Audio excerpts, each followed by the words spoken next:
Sommet de la Ligue arabe, les pitreries de Tebboune devant une presse groupie.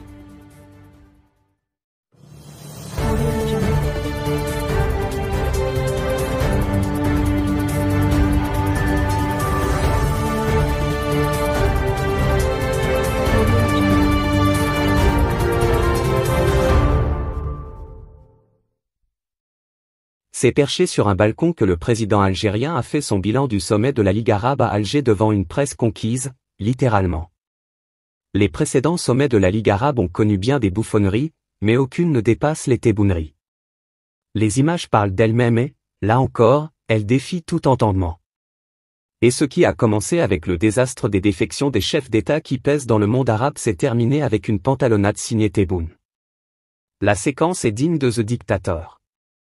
Sauf que ce n'est pas un trépidant Sacha Baron Cohen, mais plutôt un gesticulant Abdelmajid Tebboune, dominant de l'estrade d'un étage supérieur des journalistes agglutinés au rez-de-chaussée, qui a livré le mot de la fin. Hier mercredi 2 novembre, depuis un balcon l'isolant de la Plaide dans l'enceinte abritant le sommet de la Ligue arabe, Tebboune a fait une apparition devant les médias de son pays.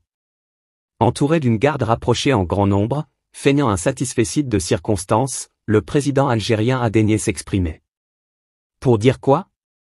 Que le sommet est une réussite et que désormais, la cause palestinienne, j'en fais mon affaire et je m'en occupe personnellement.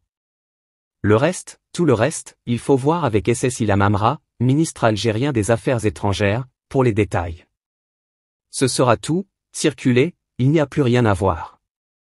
C'est en effet au chef de la diplomatie algérienne qu'est revenu le rôle de rapporteur lors du point de presse de bilan, tenu conjointement avec le secrétaire général de la Ligue arabe, l'Égyptien Ahmed Aboulguet. À ceux qui s'attendaient à des questions pertinentes, des interpellations qui fâchent, et des réponses franches et directes, il faudra repasser.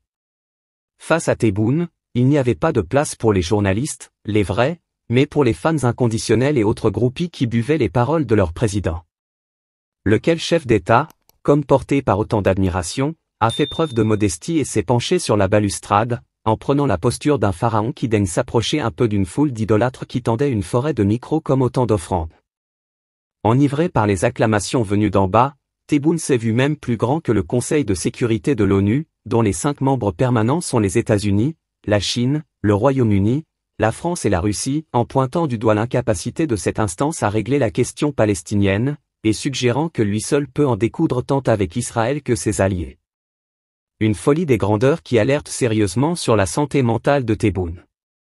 Le numéro de Tebboune devant ces journalistes idolâtres restera sans doute dans les annales comme ce qu'il y a de plus mauvais dans les sommets de la Ligue arabe.